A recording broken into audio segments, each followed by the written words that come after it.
আসসালামু আলাইকুম। আজ কাঁচকলা দিয়ে কাতলা মাছের ঝোলের এক স্বাস্থ্যকর রেসিপি নিয়ে হাজির হলাম।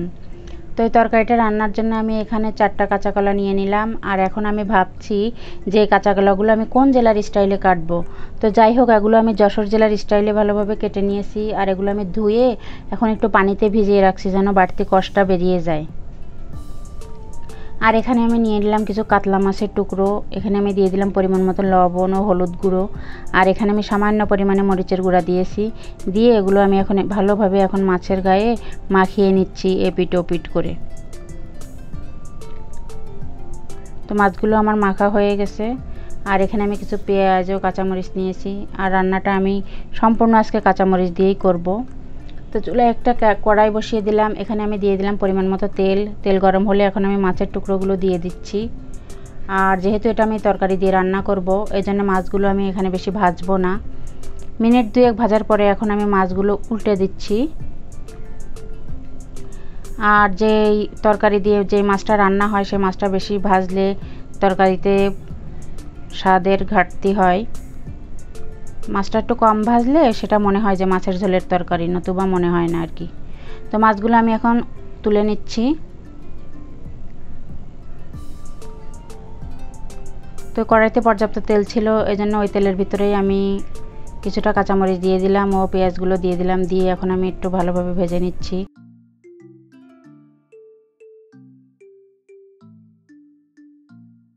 তো দিয়ে দিলাম পরিমাণ মতো লবণ, হাফ টি স্পুন হলুদ গুঁড়ো, হাফ টি স্পুন ধনিয়া গুঁড়ো, হাফ টি স্পুন জিরে গুঁড়ো দিলাম। আর হাফ টি স্পুন আমি রসুনের পেস্ট দিয়েছি। আর হাফ টি স্পুনেরও কম আমি এখানে আদার পেস্ট দিয়েছি। যদিও ছোটোবেলায় অনেক পড়েছি আদায় কাঁচকলা, কোনো বনিবনা নেই, তবুও কেন জানি না মাছের তরকারিতে আমি একটু দিয়ে ফেলি। তো দিয়ে এখন এটা আমি একটু ভালোভাবে কষিয়ে নিচ্ছি যতক্ষণ না তেল ভেসে ওঠে। তো এবার আমি কাঁচকলাগুলো দিয়ে দিলাম। আমি অনেক জেলার লোকজনকে দেখেছি কাঁচকলা ভাপিয়ে রান্না করেন। কোনো দরকার নেই, কাঁচকলা ভাপিয়ে নিলে কাঁচকলার পুষ্টিগুণ যথেষ্ট নষ্ট হয়ে যায়। তো সবসময় এভাবে আমি সরাসরি রান্না করি।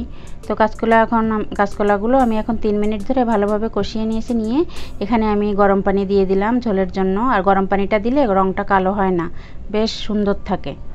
দিয়ে এখন এটা আমি ঢাকা দিয়ে 5 মিনিট মতো রান্না করে নিয়েছি। তো 5 মিনিট পরে এখন আমি তরকারিটা ভালোভাবে নেড়ে দিচ্ছি। আর কাঁচকলা রান্না করতে তো বেশি সময় লাগে না, 5 মিনিটে প্রায় আমার তরকারিটা অর্ধেক সিদ্ধ হয়ে গেছে। তো এই পর্যায়ে আমি মাছের টুকরোগুলো দিয়ে দিচ্ছি। যেহেতু মাছগুলো আমি বেশি ভাজিনি, এজন্য মাছগুলো এখন সম্পূর্ণ আমি এখন তরকারির সাথে দিয়ে দিচ্ছি। দিয়ে এটা এখন আমি একটু নেড়ে চেড়ে ঢাকা দিয়ে রেখে দেব। এর আগে আমি একটু কাঁচামরিচ দিয়ে দিলাম এতে বাড়তি ঘ্রাণের জন্য।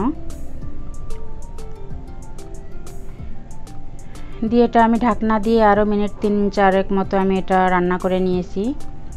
নিয়ে এখন আমি ঢাকনা উল্টে নিয়েছি। নিয়ে এখন আমি মাছগুলো যে আমি দিয়েছিলাম, এখন আমি মাছগুলো সব উল্টে দিচ্ছি যেন মাছের নির্যাসটা তরকারির সাথে ভালো মতো মিশে যায় এবং মাছগুলোও খুব ভালো মতো সিদ্ধ হয়।